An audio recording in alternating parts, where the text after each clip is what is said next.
Hey, today I'm gonna talk about my favorite essential oils.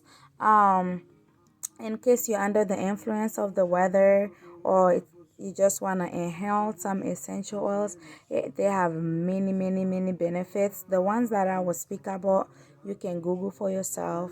Rosemary, frankincense,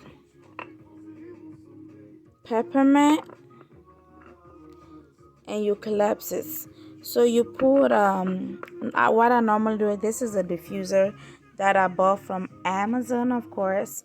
You put I normally do like 2 drops of each since I have 4 of them, and then put the diffuser on and inhale it.